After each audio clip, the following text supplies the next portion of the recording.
Welcome to the Retail Tech Podcast, where we talk about the full spectrum of technologies and implementation used in omnichannel and online retail. Make sure to subscribe to our newsletter at retailtechpodcast.com, and we always look forward to your feedback.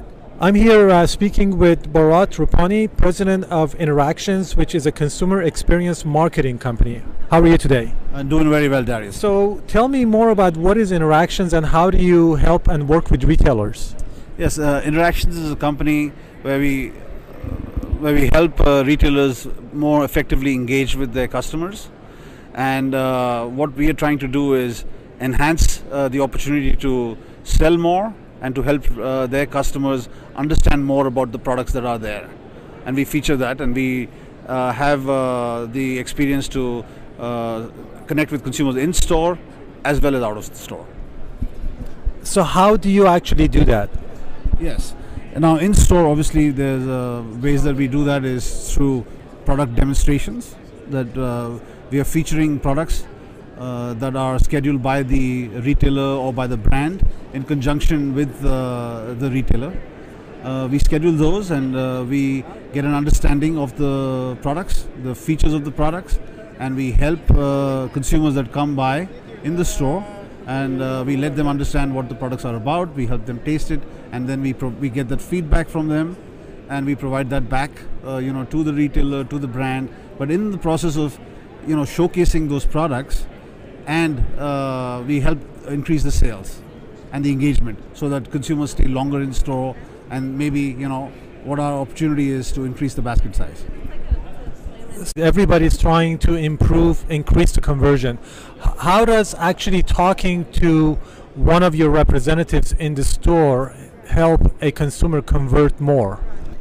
Yeah, I think you see consumers today, they don't have much time. So while they're walking by on the shelf, what is going to resonate is the label or what they have in mind, on their list to buy. But products can't really speak. So our people do that for the products and are able to help them understand, able to make the products more relevant to the consumers. So I think that engagement itself, I think, one is the conversions. The other is, the ability to engage in store, which consumers like more and more. There's not many people that they interact with. And then, the ambience and the environment is much more positive when we have our people in store engaging with the consumers. Okay, so that goes also into the factor that the human connection actually makes a difference, because if you listen to a lot of news these days, it seems like the future of retail is just shoppers working with machines and no human interaction. And I personally don't think that's the future, because even when you look at how people interact with each other online, they're trying to connect to other human beings. So I think in the retail experience, it's going to be the same, and it seems like what you're also focusing on is the same principle. Absolutely, I think you hit the nail on the head. We believe that the human connection, there's nothing on par with the ability to connect, person to person, face to face, and that's the differentiation that can be brought about in a physical store experience. And I think that people may try to replace that, but really, the ability of a computer or some machine to take over the emotional connectivity that a human can bring about is a stretch. But not to say that you cannot augment humans with technology. Now that's where we want to make that human connection even more powerful than what it is.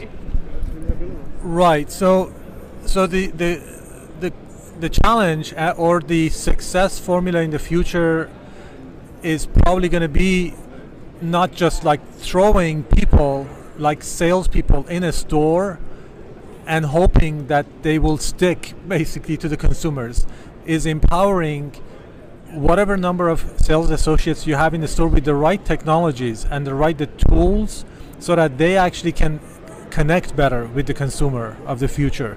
So, one of the things that I hear is that, shoppers hate to go to the store. Well, not again, that's a headline that these type of things grab headlines, but there's a lot more behind that. Shoppers don't hate to go to the store. They love to go to the stores. They don't like to stand in line. They like to have somebody actually help them. They don't want to wait for 15 minutes while somebody's helping another person. And then, so I think and technology can actually help retailers optimize these processes a lot better. You're absolutely right. I think the issue becomes the challenge is the number of people coming through, a busy retailer. It makes it difficult, and you have, these salespeople inside the stores. Is how much can they pick up? But if you have some, very effective technology that's intuitive, that helps the salesperson not only understand this is a customer A, but this is John Doe, and what are John's likes and preferences, that they can then better connect with them. Now you see that happening in a lot in the hospitality industry, in the travel industry. So if you are, in the upper tier status of, one of these premier hotels, they know exactly when you walk in the door, and by the time you get to the elevator, they know you by your name, and because they've obviously, they're being told, and then once, they're being told, it's, person X, they're able to pull that up on their smartphone, know their likes, their dislikes. The question is, how do you make it intuitive, and how do you make it fast enough so you can do it in the store? How do you recognize people coming through the door? So those are all the challenges that we'll have to kind of, overcome. It's much easier in an industry like, say, if it's, apparel, and there's, a lot of time being spent, people trying out, you can have the time to make that happen, versus in a food store where people don't have as much time, or there's a whole influx of customers. Right. So those are the challenges I think we'll have to kind of work through.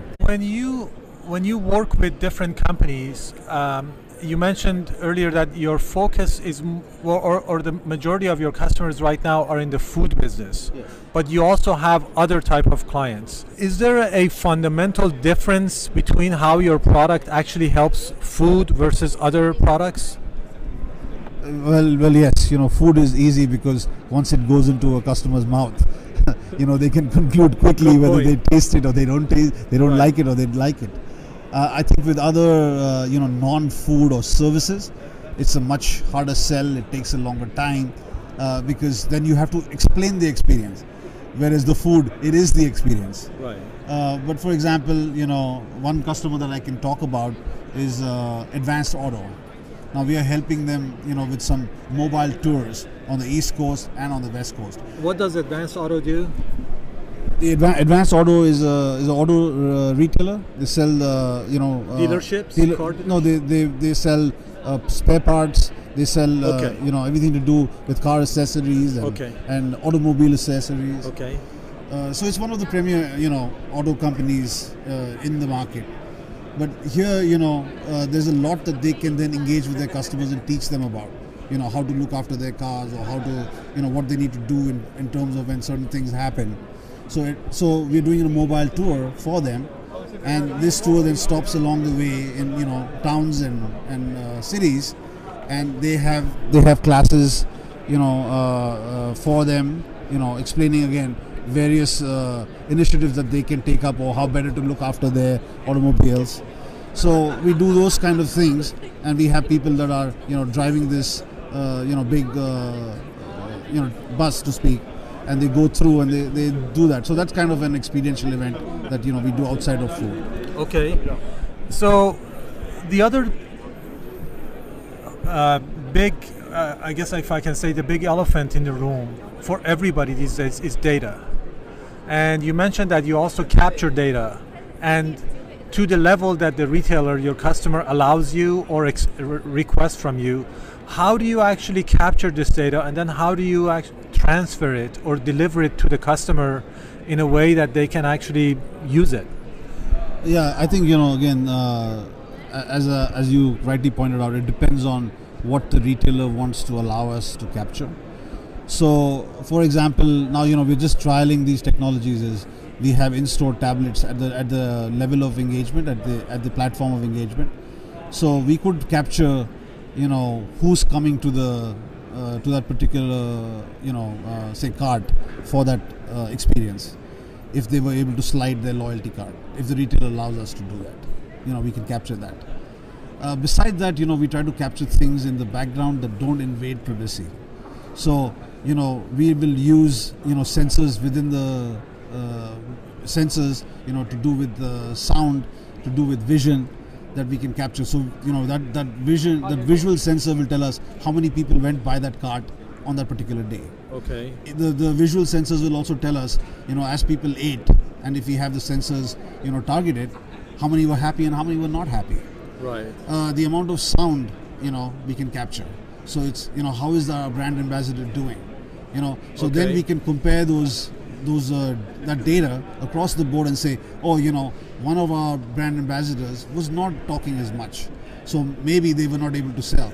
So now with new technology to do with sound, to do with vision, we're trying to see how we can capture that and not per se, take direct, any private feedback, but make ourselves better using, the visual and the sound sensors. Right. Thinking about in-store experience that probably most people in the US know is going to Costco and getting samples from, the different vendors. But right now what happens is that you go there, you get a sample, and then how do you know actually if that person actually made a purchase? There is no way for the vendor or to Costco to directly link that sample tasting to a purchase. But if you were able to, like when you mentioned the loyalty card, if you actually took the card of the person, let's say a Costco membership card, you scanned it before giving per person the sample, that can directly be tied to that purchase today from that customer. Well, I don't know about Costco per se. What I would tell you is that, Costco or any other retailer may not be able to link the purchase back to who is buying it, but for sure they know when the product is being demonstrated. They know the total sales figure. Right. So they can see the lift. So what we find in interactions is whenever we have a product on demonstration, on average, the sale is up 287%. Okay, so that's a good way to measure Yes. what goes on. Okay, so what do you think in the next 3, 4, 5 years? How from your experience working with retailers in the stores, what do you think the evolution of this business is going to be in the next 5 years? Well, I think more so. I think that differentiating between the physical and digital realms, human interaction, and people who are expert in engaging with consumers, they will be a much more wanted group of people because they can then help retailers better connect with their customers.